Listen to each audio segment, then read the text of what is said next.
하나님, 각양각색의 사연과 모양으로 같은 자리에 앉아서 같은 성경을 읽으며 같은 설교를 듣습니다. 그러나 하나님께 바라는 저들의 기대와 구함은 또한 각양각색입니다. 부디 원하옵기는 성령님 도와주셔서 자기 자신에게 꼭 있어야 될 것을 주 앞에 구할 수 있게 해주시고, 내게 꼭 있어야 될 것을 주시는 하나님의 마음을 알게 해주시고, 그것이 하나님의 주시는 좋은 선물인 것을 알고 받게 하시며 깨닫게 하시며 인정하게 하시며 믿게 해 주시옵소서. 하나님이여, 말씀해 주시옵소서. 성령님이여, 우리 마음밭을 고르게 해 주시옵소서. 성령님이여, 말씀하시는 주님을 듣고 깨닫게 해 주시옵소서. 예수님의 이름으로 간절히 기도드리옵나이다. 아멘.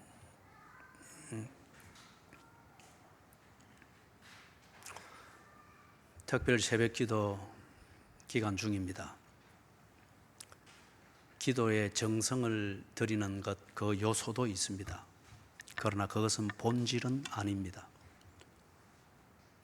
우리 기독교에서 말하는 기도는 칠성당을 또는 성황당 앞을 지나가면서 돌 하나를 던져서 그런 식의 치성을 모으고 정성을 들이는, 그게 본질은 아닙니다. 그 다음에 기독교에서 말하는 기도는 내가 원하는 것, 그것을 반드시 성취하기 위하여서 신의 도움을 구하는 신과의 의지의 싸움, 그것도 아닙니다.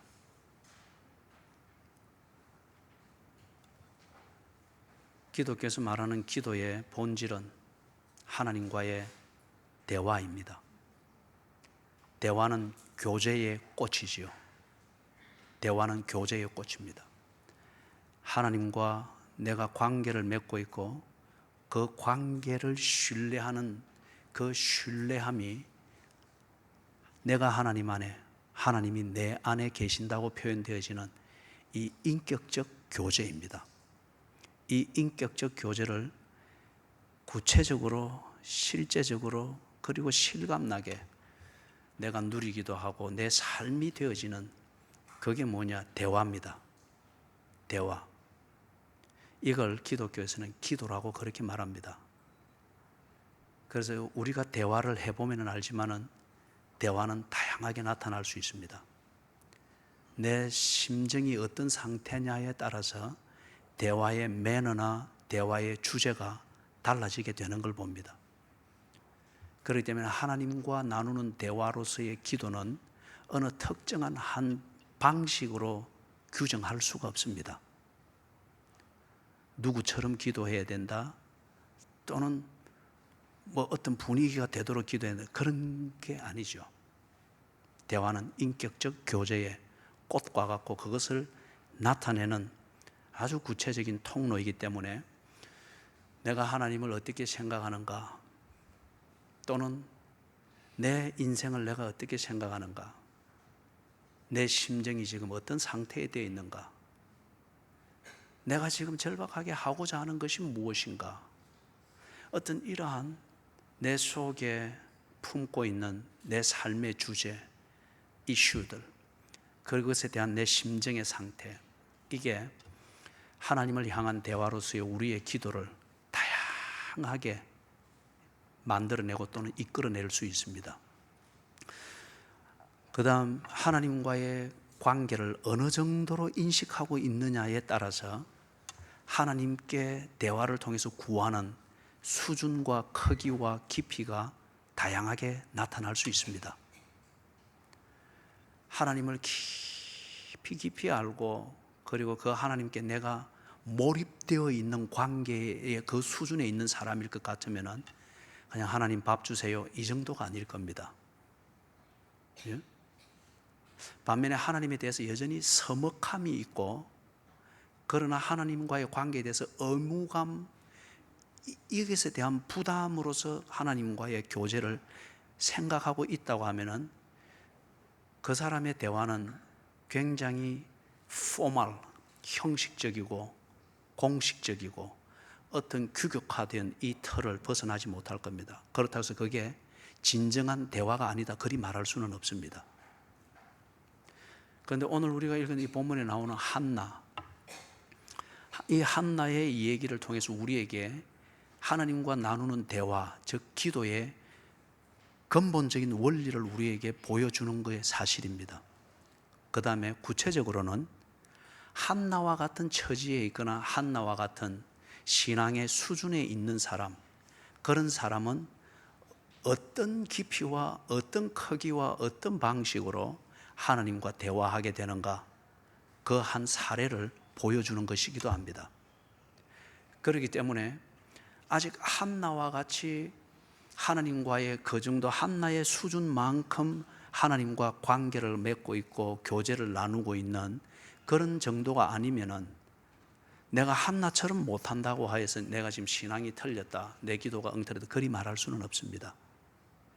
그래서 오늘 이 본문을 우리가 살펴나가면서 하나님과 나누는 대화의 근본적 원리가 무엇인가, 그것을 살피시고, 두 번째는 한나와 같은 동병상련의 처지에 있다고 하면 영성의 수준이 비슷하고 삶의 문제의 종류가 비슷하고 하나님을 알고 경험했던 그런 신앙생활의 이력이 비슷한 경우에는 나의 처지를 가지고서 여러분들이 살펴볼 수 있기를 바랍니다. 그 다음에 세 번째, 한나와 같은 이 처지와 다르기 때문에 왜 이렇게 한나같이 기도하지 않느냐, 그런 사람들을 두고 정죄할 근거가 없습니다. 내가 하는 방식대로 기도하라고 가르칠 근거가 없습니다. 도움은 줄 수 있겠으나, 그러나 내 방식처럼 내가 지금 느끼는 수준만큼, 그 정도의 깊이 있는 영성만큼 되지 않는다고 해서 그 사람이 틀렸다, 기도가 방해된다, 그리 말할 수는 없습니다. 자, 살펴보면은 1절에서부터 8절 사이에 보면은 참 인생이 복잡합니다. 여러분이 찬찬히 보면은 알겠지만은 좋은 것이 있는 반면에 그 좋은 것 때문에 오히려 독소 조항이 만들어지는 그러한 유감스러운 것이 언제나 공존해 있는 것을 보게 됩니다. 이럴 때에 아직 삶의 경륜이 얕은 사람은 좋은 것 그것으로서 다 채우면은 독소 조항이 없어지고 나는 행복하고 문제는 해결될 것이라 생각을 하여서 좋은 그 조건과 환경으로 다 채워보려고 합니다. 그리고 이 도움을 하나님께 구합니다. 그러다 보니 대개 기도의 내용이 뭐 주십시오, 뭐 주십시오, 이 어려움에서 나를 구해 주십시오, 조건에 대한 내 심정을 하나님 앞에 내려놓는 것이 대화의 거의 대부분을 차지하게 되는 걸 봅니다. 그런데 1절에서 8절 내용에서 보다시피 우리의 일상이라고 하는, 즉 인생을 만드는 현장인 일상이라고 하는 여기에는 좋은 것과 나쁜 것이 공존합니다. 그래서 인생이라고 하는 이 드라마를 만들게 되는 거죠.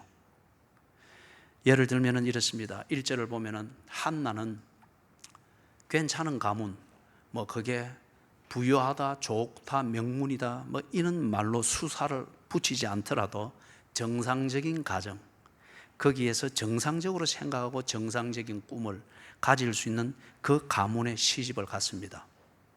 괜찮은 겁니다. 그런데 2절을 보니까 바로 그 괜찮은 가문, 시집 안에 불행한 요소가 있습니다. 구조적인 불행이 있습니다. 일부 이처가 공존합니다.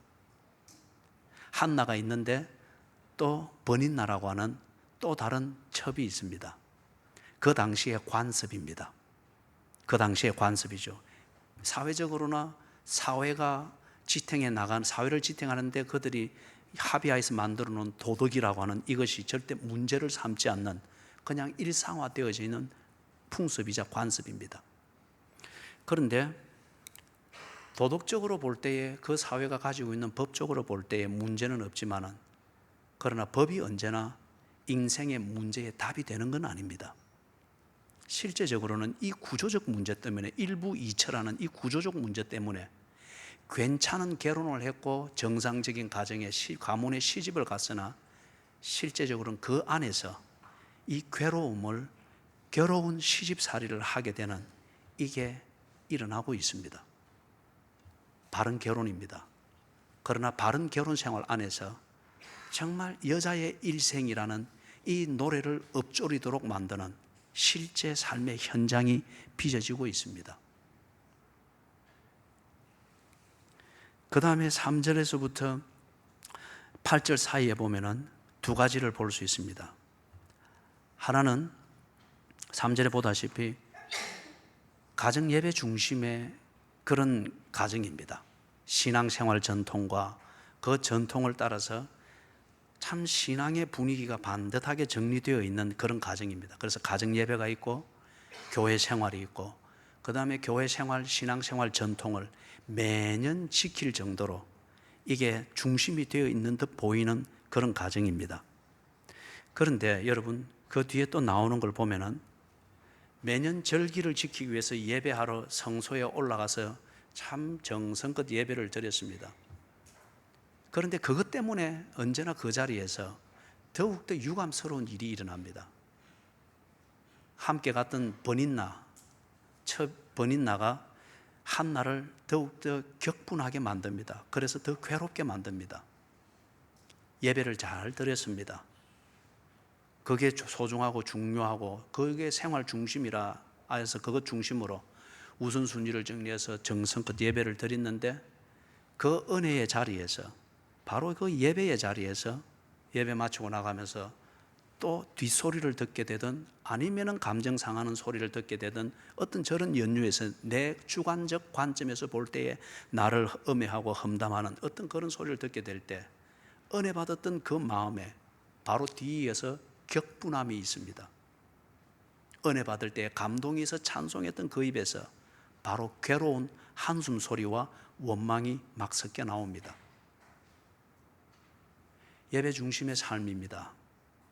그런데 괴로워하는 이 격분된 감정, 이 중심으로 자기를 토로하는 것을 벗어낼 수가 없습니다.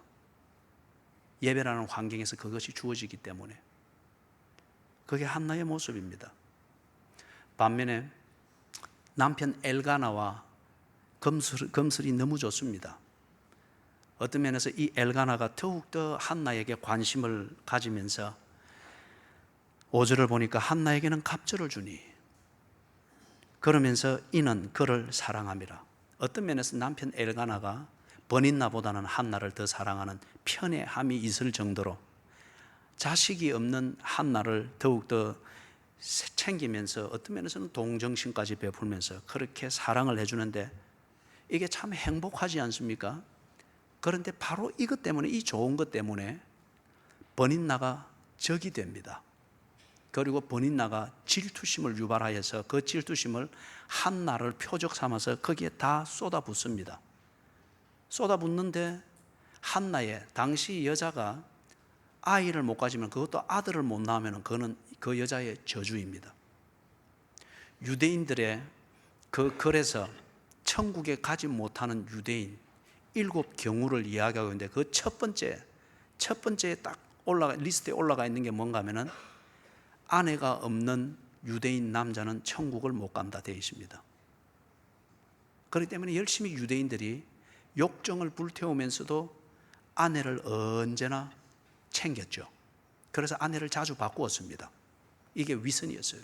두 번째 목록에 올라가 있는 게 뭔가 하면은 아들을 낳지 못한 유대인 여자는 천국에 못 가는 걸로 되어 있습니다. 유대인이 말하는 것은 성경이 아닙니다. 성경을 자기 방식대로 해석해 놓은 그들의 교리입니다. 그럴 정도로 유대인 사회가 후대에 가서 그렇게 정리된 것을 볼 때 이 당시에 아들을 낳지 못한 한나, 그 자체가 한나에게는 열등을 시키고 괴로움입니다. 그런데 엘가나 남편이 자기를 극진히 사랑해주면 해줄수록 그것에 대해서 첫 버닌나는 시기와 질투를 가지고서 한나에게 질투를 바라는데 그것도 한나의 가장 자기 인생을 열등의식을 가지도록 만드는 자식이 없다고 하는 이것을 건드리면서 한나를 무너뜨립니다. 남편의 극진한 사랑, 이것은 아내라는 존재의 행복의 제1의 요소입니다. 그런데 이게 넘치도록 있는 바로 그 자리에 그것 때문에 한나의 존재 기반을 흔들어 놓고 자존심에 그 근거를 들키고 싶지 아니하는 그 약점을 만천하에 드러내며 그것 때문에 괴로움을 당해야 되는 바로 그 조건이 되기도 합니다. 네 번째로 살펴볼 것은 우리가 3절에서 보는 것처럼 한나, 그리고 한나가 있는 그 가정은 언제나 교회 중심이었습니다. 매년 성소에 올라가서 그렇게 절기를 지키고 하는 이걸 볼 때에 그들은 교회 중심이었습니다. 교회의 가르침과 교회의 예배, 이 중심으로 그래 하면서 언제나 가정이 하나 되고 그 다음에 의논이 되고 대화가 되었습니다.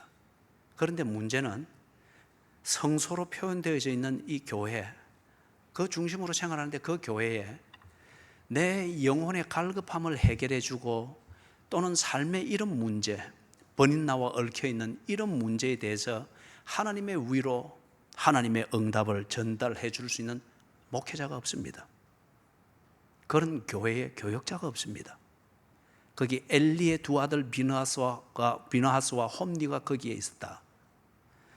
그것은 요 뒤에 우리가 3장에서부터 보면 알겠지만 이들이 지금 그 시대의 영성을 완전히 뒤틀어 놓은 그러한 교권자들이었습니다.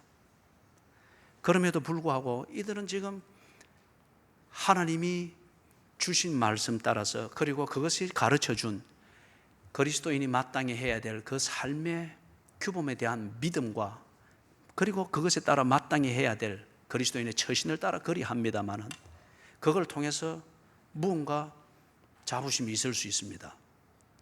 그것까지는 좋은데 그 자부심 이것에 대해서 돌아오는 보상은 내 영성을 도무지 채워주지 못하고 심지어는 내 삶에 대해서 그리스도인에 마땅한 삶을 살 수 있도록 힘을 주고 격려가 되는 이런 목회자가 아닌 거예요.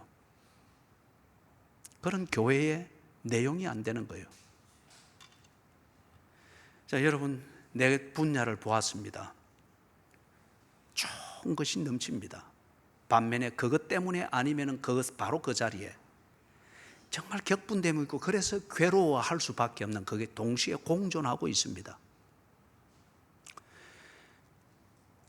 이 정도의 수준에서 삶을 보고 있다고 하면은 어쩌면은 예를 들어서 남편 엘가나와 더욱더 하나가 되어서 그리고 엘가나를 사로잡아서 여인천하 드라마를 만들어서 번인나를 완전히 매장시켜서 상대적으로 자기를 안전하게 만드는 이 대안을 구할 수가 있겠죠.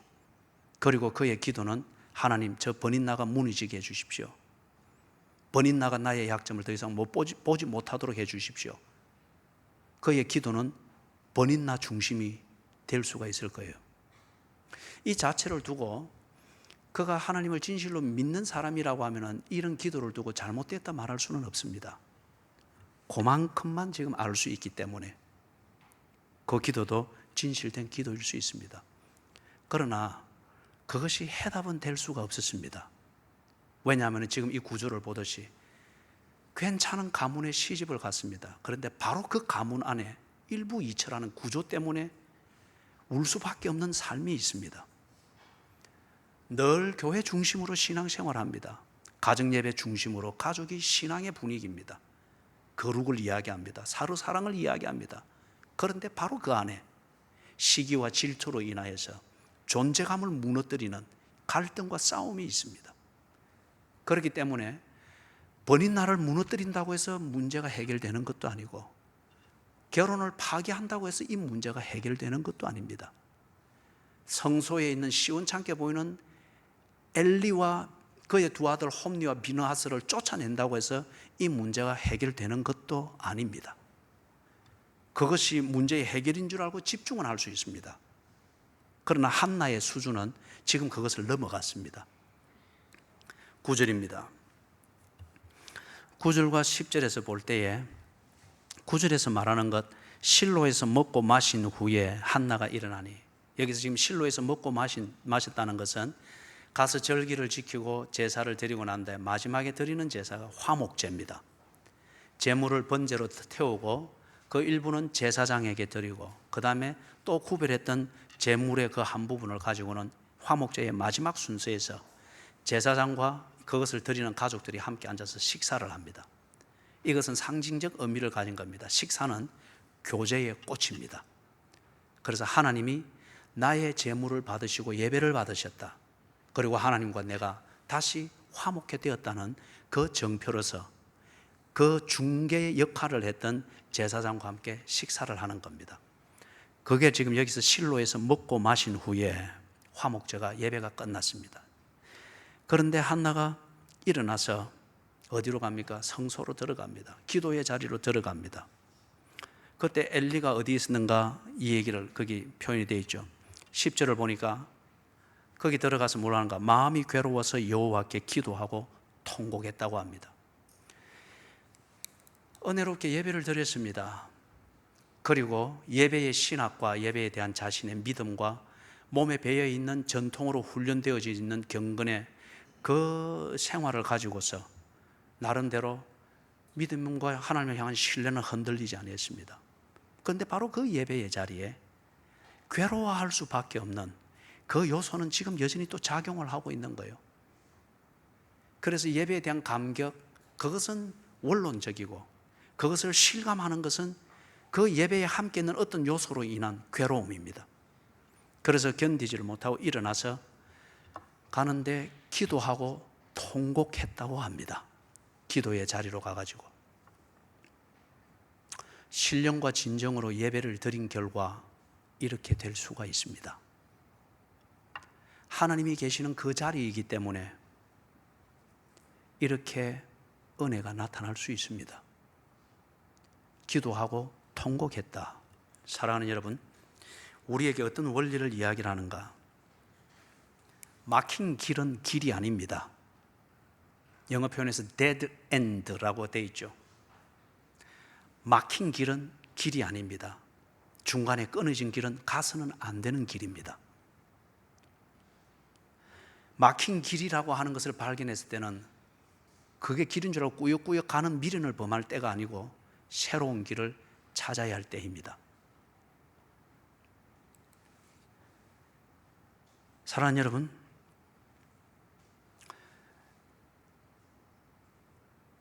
남편 엘가나의 사랑도 있고 그리고 예배의 중심으로 사는 믿음도 있고 괜찮은 집안, 그 가문에서 시집을 해서 결혼 생활하는 이 모양새도 있고 번들이함도 있습니다. 그런데 그 자체가 길이 아니었습니다. 다 막혔습니다. 그러다 보니까 그런 괜찮은 그런 생활이 있고 가문과 환경이 있지만은 그 속에서 한나는 어떤 사람으로 지금 자꾸 변해가고 있는 거예요. 16절을 보니까 나의 원통함과 격분됨이 많기 때문입니다. 다른 말로 말하면은 한나가 번인날을 소화해낼 수가 없습니다. 한나가 번인나로 인해서 빚어지는 예배 생활에서 빚어지는 그 어려움, 가정에서 빚어지는 어려움, 남편과의 부부 생활에서 빚어지는 그 어려움들, 그것이 시발점이 되어지는 번인나, 그리고 그가 하는 행위들, 이것을 지금 소화해낼 수가 없는 거예요. 그렇지만은 자기와의 싸움을 해 나가다 보니까 이상한 사람으로 자기 스스로가 지금 변형이 돼 갑니다. 그 속에 여자로서의 행복, 예배자로서의 감동, 하나님 중심으로 살아가는 자로서의 영성, 이것으로 신령하게 변해가는 것이 아니라 원통함과 격분됨이 쌓입니다. 그렇기 때문에 괴로운 겁니다. 10절에서 말하는 것 있죠. 마음이 괴로워서. 이게 풀어지지 않는 이상에는 남편 엘가나와 더욱더 공작을 만들어서 번인날을 몰락을 시키는 여인천하 드라마를 만든다 할지라도 이 원통함과 격분됨을 해결하지 아니하고는 괴로워하는 이 삶의 모습은 해결할 수가 없는 겁니다. 번인나라고 하는 요소는 하나의 매개체였을 뿐입니다. 이걸 통하여서 지금 한나라는 자기 자아가 이렇게 되어버린 거예요. 이 문제를 지금 해결을 해야 됩니다. 이게 안 되는 이상에는 괴로워하는 것, 이거는 해결이 안 되는 겁니다. 자, 사랑하는 여러분,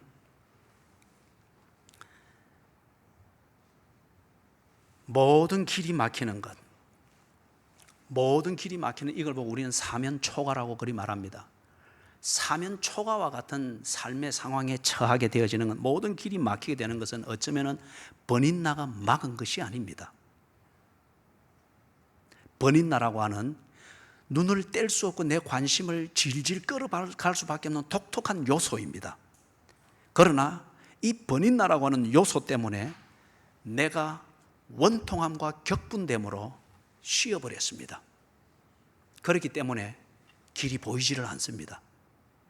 길이 막혔거나 길이 끊어진 것이 아니라 내가 더 이상 길을 볼 수가 없습니다. 원통함으로 길을 봅니다. 격분됨으로 이전에 걷던 길을 봅니다. 원통함과 격분됨으로 남편 엘가나의 그 사랑을 보게 됩니다. 예배를 원통함과 격분함으로 드리게 됩니다.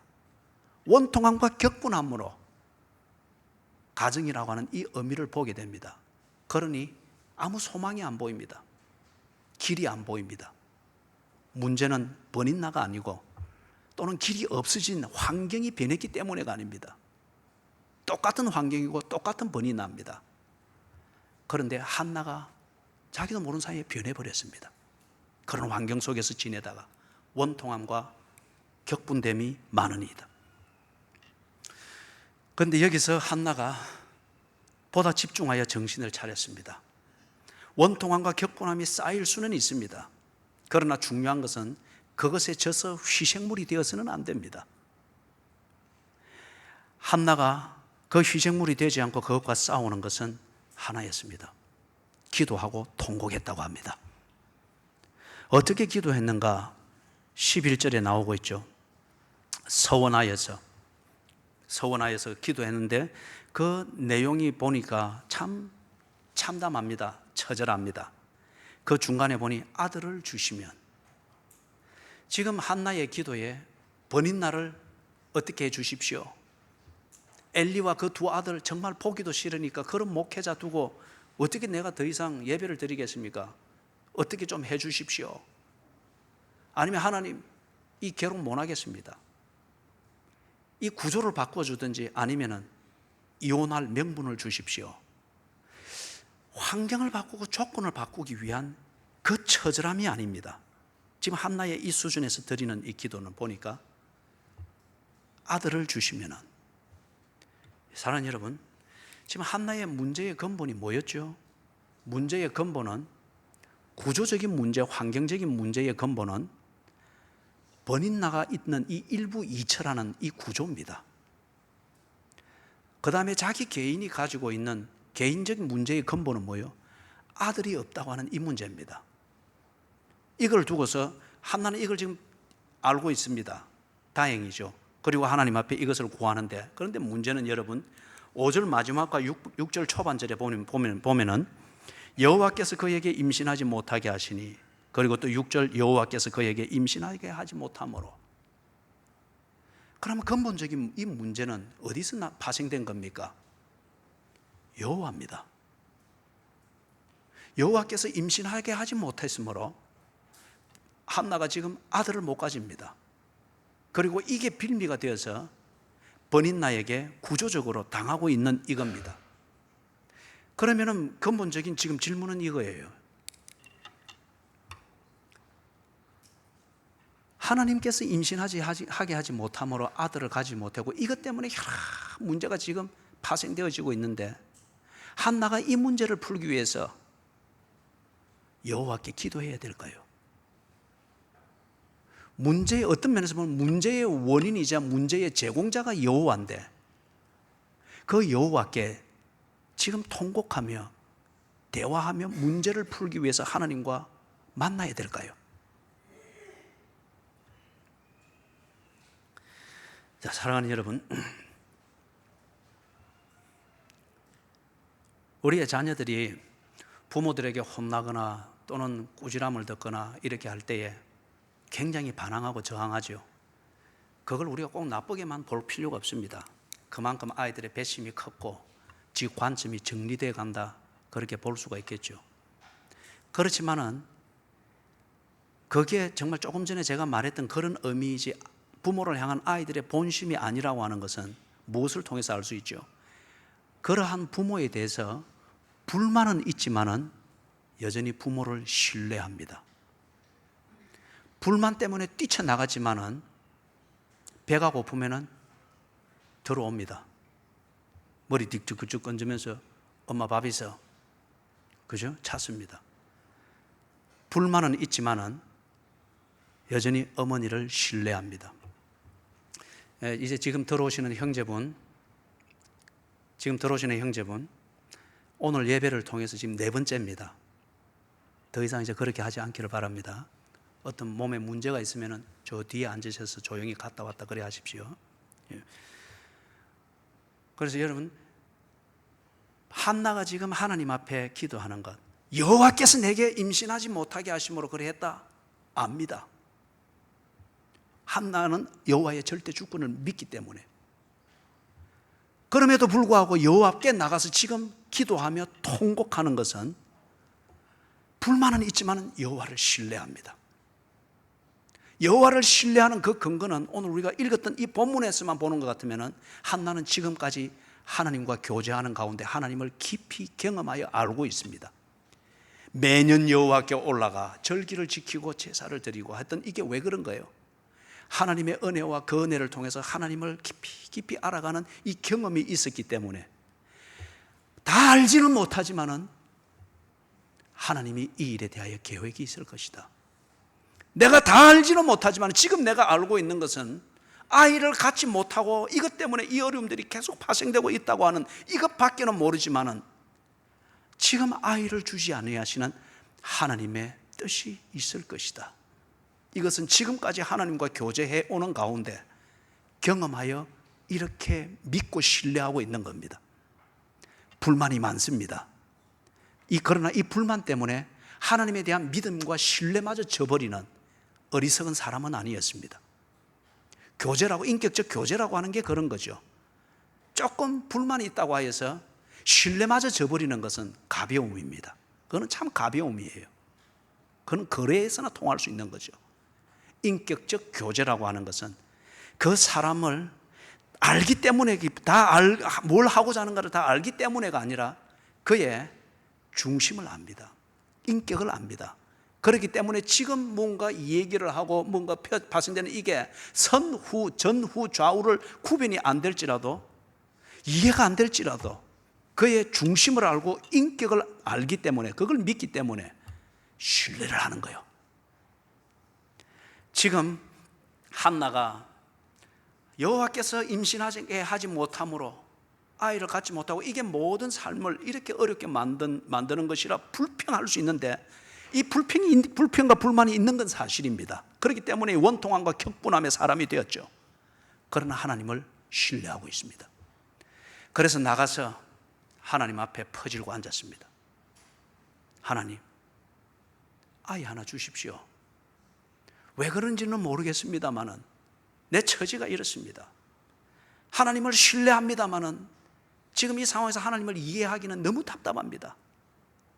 불평과 불만이 너무 넘칩니다. 못 견디겠습니다. 아이 하나 주십시오. 그게 지금 이 11절의 내용입니다. 이런 대화가 모양새는 없는지 모르나 그러나 인격적인 대화입니다.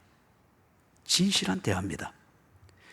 그래서 여러분 10절 11절을 근거해서 볼 때 우리가 언제 기도하는가, 어떻게 기도하는가, 누가 기도하는가, 누구에게 기도하는가, 무엇을 가지고 하나님과 대화하는 기도를 해야 되는가, 그것에 대한 해답입니다. 괴로움이 있을 때 하나님께로 나아가십시오.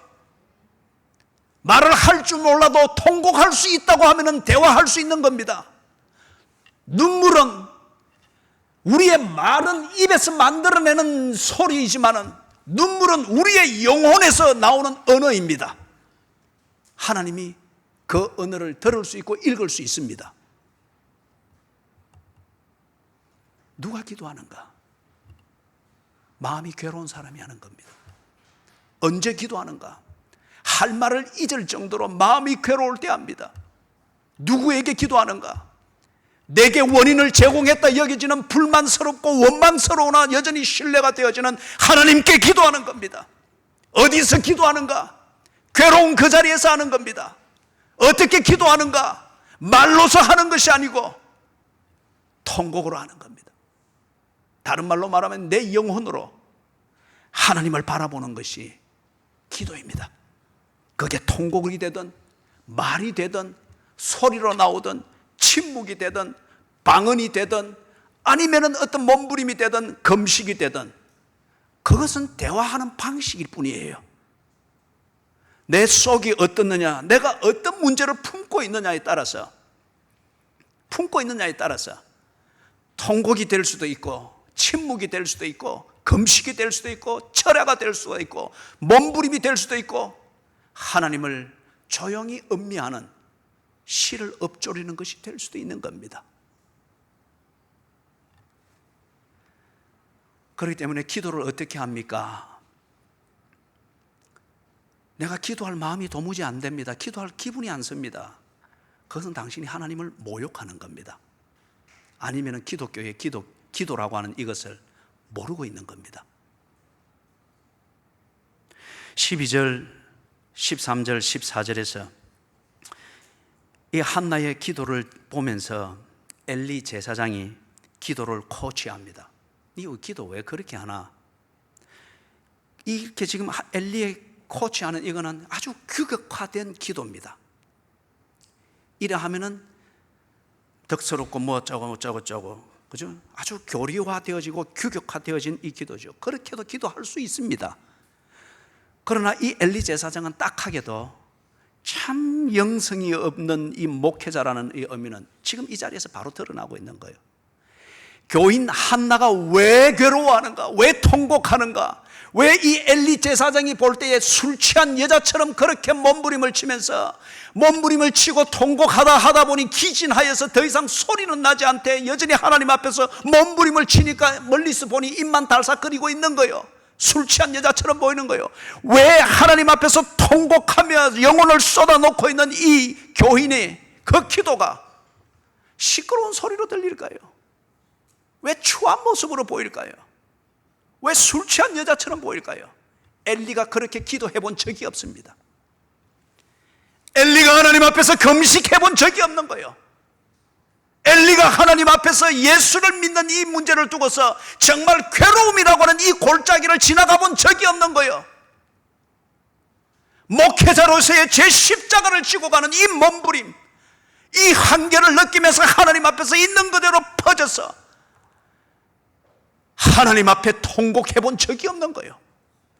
그러니 이 기도를 이해를 못하는 겁니다. 정형화되어진 기도의 그 빵 굽는 털처럼 이 털 안에 맞지 아니할 때에 지금 이런 기도를 코칭하고 있는 거예요.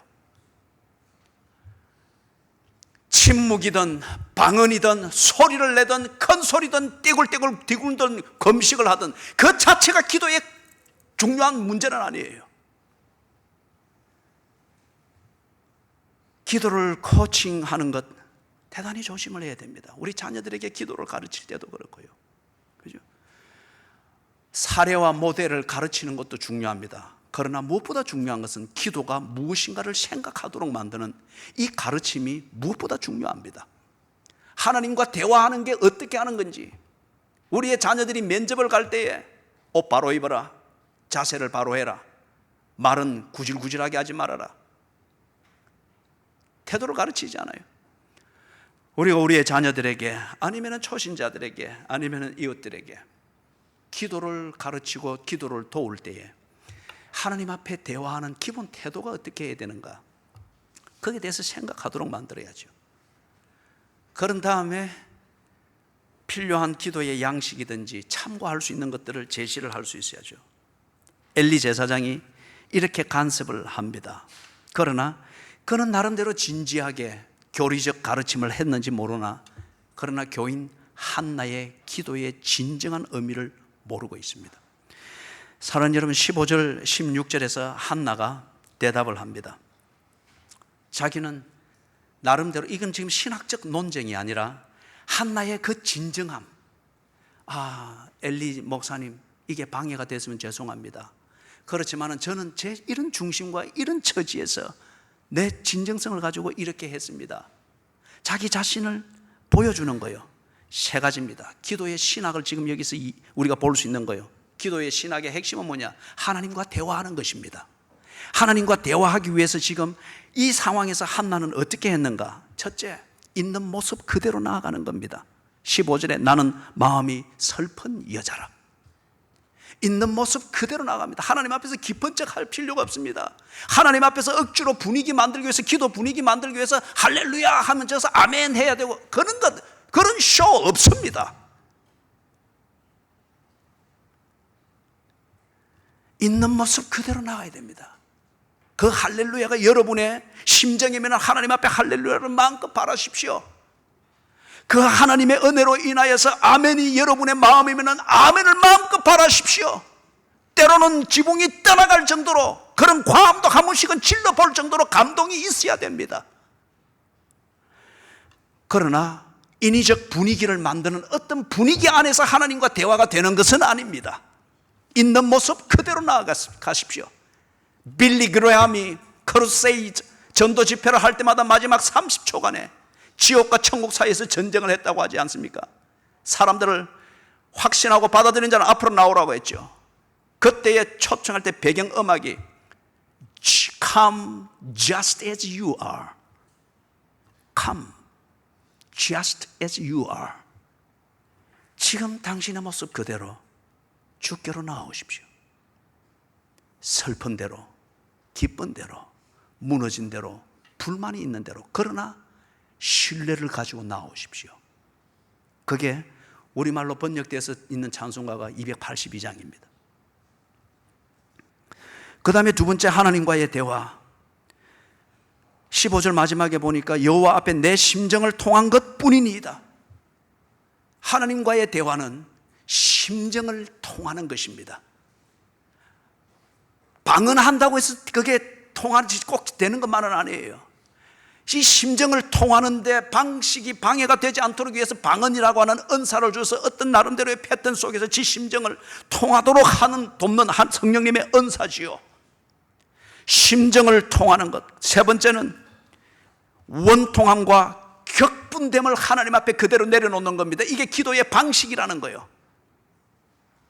하나님과 대화하는 방식, 기도하는 방식은 뭐냐? 네 속에 있는 그것을 그대로 하나님 앞에 드러내라는 거예요. 원통함과 격분됨, 이걸 가지고 어디까지나 뭐 도덕적이고 젠틀맨십에 매끈하게 따듬어서 고분고분 이야기하는, 우리가 거래할 때 빙빙 둘러서 말하는, 그게 아니라는 거죠.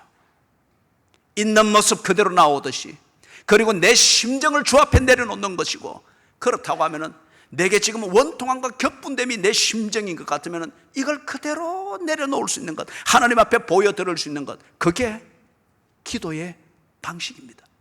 그렇기 때문에 때로는 목이 찢어지도록 통분할 수가 있고, 때로는 옆에 사람들이 볼 때에 답답할 정도로 깊은 침묵 속에 있을 수 있고, 때로는 저래가지고 어떻게 일을 하겠나 싶을 정도로 갑자기 금식을 한다 싶고 그렇게 들어갈 수도 있고, 문제는 이 원통함과 격분됨은 내 속에 있는 겁니다. 이것 때문에 지금 그의 삶이 모든 길이 막혀져 있는 것으로 여겨지는 이겁니다. 이것 하나님 앞에 소통하지 못하면 그 대화는 헛방입니다. 세 가지였어요. 기도는 뭐냐? 하나님과의 대화입니다. 이 대화가 제대로 되기 위해서 지금 이 상황에서 한나가 보여주는 것은 있는 모습 그대로 나아가라. 두 번째, 심정을 통하는 것이다. 세 번째, 기도의 방식은 뭐냐? 원통함과 격분됨이 하나님께 소통이 될 수 있도록 하는 그게 기도의 방식입니다. 마지막 부분에서 17절, 18절에서 하나님이 응답을 하는데 누구를 통하여 응답을 합니까? 한나가 한편 불만이 있고 시원찮게 여겨지는 목회자 엘리를 통하여서 응답을 하고 있습니다. 그렇기 때문에 여러분, 예배를 드리면 못하노? 교회 가면 못하노? 교회에서 그런 거 배우고 듣는답시고 앉아있으면 못하노? 하면은 늘 그것 때문에 또 이런 괴로움이 생기고 또 이런 거 생기고 실제 내 삶에는 아무 도움도 되지 않고 내 처지를 전혀 모르는 것 같은데, 그런데 그런 교회 가면 못하노? 그런 예배 드리면 못하노? 이런 얘기들이 많습니다. 그리고 그렇기 때문에 오늘 현대 교인들이 인터넷 앞에서 인터넷과 더불어서 예배를 드리면서 지켜준 대로 그렇게 하는 경우가 많습니다. 오늘 여기서 보다시피 그럼에도 불구하고 교회 중심의 삶을 살아야 됩니다. 이게 교회 중심이라는 이 신앙생활입니다. 부족하나 하나님께서 계시의 통로, 응답의 통로로 쓰고 있습니다. 그 현장에서 격분됨과 원통함이 쌓이게 될지라도 한나의 경우를 보지만은 그것 때문에 궁극적으로 길이 막히고 한나가 망하는 건 아니지 않습니까? 오히려 그것으로 인하여서 이전에 해보지 못했던 하나님과의 소통, 대화를 하게 되었고 더 깊이 하나님을 알게 되었지 않습니까? 그죠? 우리가 역사를 통해서 똑바로 알 수 있는 것은 예수님이 오신 뒤 지금 2015년이 지나가고 있습니다. 교회가 얼마나 문제가 많았습니까? 엘리 같은 목회자들이 얼마나 많으십니까? 지금도 덕실거립니다. 그럼에도 불구하고 이 교회라는 제도를 통하여서 하나님이 한나를 치유하고 응답하듯 은혜와 계시는 지금 우리에게 계승되어 가고 있습니다. 그렇기 때문에 여러분, 엘리가 있고 거기에 괴로움을 주는 요소가 있다 할지라도 교회 중심의 신앙생활을 지키는 것은 여러분 자신의 몫입니다. 하나님은 교회 중심의 생활을 통해서 계시하시고 응답하시고 여러분의 대화의 통로를 더욱더 넓게 열어가게 될 것입니다. 사랑하는 여러분, 하나님 앞에 기도하십시오. 모든 길이 막혔을 때에 기도하십시오. 영국의 한 명문가의 가훈이 있습니다. 사면이 다 막혔을 때에 하늘을 보라. 그게 그 명문가의 가훈이었습니다.